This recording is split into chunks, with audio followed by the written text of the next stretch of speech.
Hope you're all right. Hope you're enjoying your week. The weather's lovely, isn't it? So spring's on its way, hopefully. And when we talk about spring, we often feel better and good about ourselves and sunshine, etc.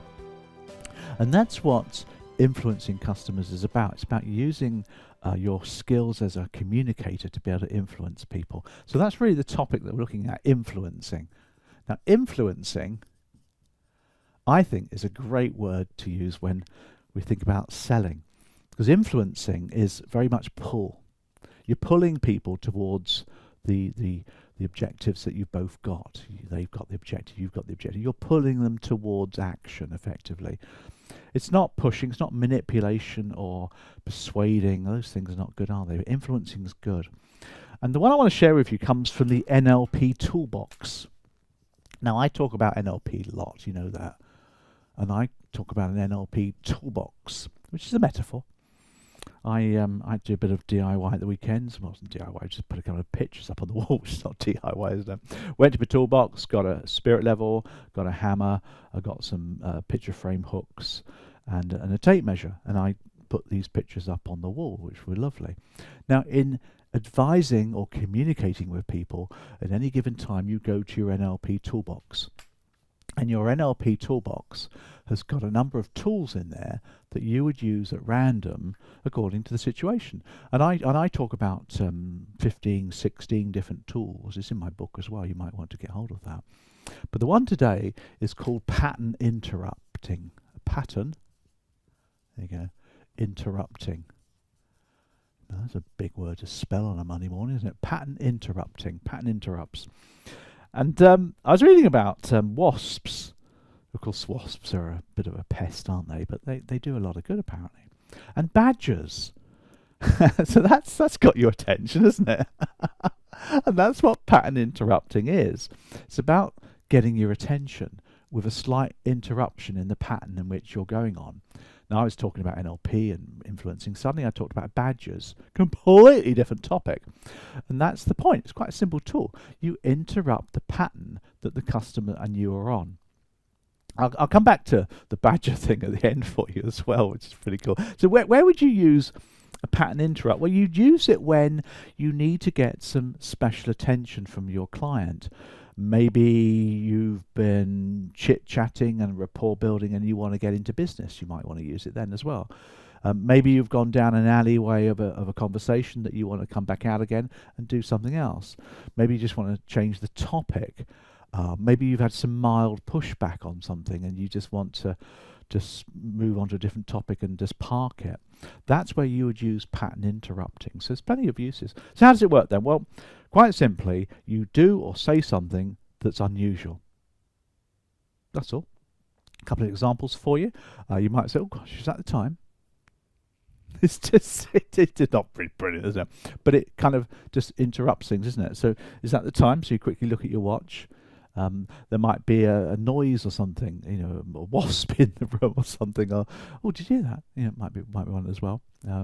Oh, we must press the pause button on that one. Might just be a pattern interrupt. Did you watch the match yet? Oh, did you watch the match yesterday? Might be another pattern interrupt. Oh gosh, did you hear that? Yeah, or something that just completely interrupts the pattern. You'll get used to these things. You say something, do something that completely changes things. So that's how you do it. It's really useful, actually. One I find it useful for is mild pushback. Now we call it pushback nowadays, isn't it? And I call it COB. That's my pushback. I've talked about that before. Now, when people make objections, you obviously have to handle those. So there's your objections. You obviously have to handle objections. But COB stands for other things. It stands for knee-jerk reactions, knee-jerk, and brush-offs. Often you get these when you're trying to prospect for new business, talk to a potential customer about a meeting, maybe 15-minute discovery call, something. You might get a brush-off from them. Or it might be a knee-jerk reaction. Oh, I haven't got time. Or, you know, a quick pushback. In those situations, sometimes you just need to park it and restate what you want. So you could say something like, I get it, I understand. Oh, what was that noise? Oh, sorry about that. Yeah, all I'm asking for is just a 15-minute discovery call so we can talk about your goals and see if there's some value in us moving forward. How does Thursday sound to you? Again, you're just interrupting their flow a little bit with the pattern interrupt. It's quite, I know, quite hypnotic, and you might like or not like that. That's in the toolbox, by the way. Hypnosis, not Paul McKenna style, 3, 2, 1, you're under, that kind of stuff. That's ridiculous. Hypnotic conversation, it's in the patterns of the words that you use. You might want to think about doing that as well. So that's pattern interrupts. I particularly like it when you get to the stage where you need to get into business. You're chatting about all sorts of things. You're just gassing, aren't you? Sometimes then it's a great thing just to interrupt. Oh gosh, is that the time? Oh, we've got to pause that now, haven't we? Before you then move on to the next stage. And by the way, badgers, if you're interested in wasps and badgers for you. Now, a lot of people know this. I didn't know this until I looked it up. But one of the greatest enemies that wasps have are badgers. Badgers love a wasp's nest, all the grubs, and they eat the lot apparently. And what happens to a badger is that they find the nest and they've got these tough front paws, which they then do this to get into the wasp's nest and eat all the goodies that they find inside the wasp's nest. And that's the point, you see. A wasp, if a badger's doing that to them, has been attacked, so the wasp will attack back, and they do attack as much as they can. Isn't it funny that when you're having your ploughman's lunch in the pub on an August afternoon, sun shining, and you get attacked by a wasp, what's the first thing we do? We go like this, don't we? Like that. We imitate badgers. And because we imitate badgers, the wasp thinks you're a badger, so it'll get his mates in as well, which is why you 2 or 3 wasps turn up to attack you, because they think you're a badger. There you go. Bet you didn't know that. So that's pattern interrupting. Loads of more tools on the NLP toolbox.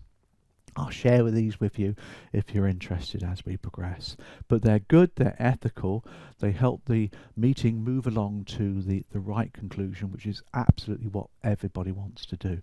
It just oils the communication smoothness of the whole thing. So pattern interrupting, I hope that's been useful.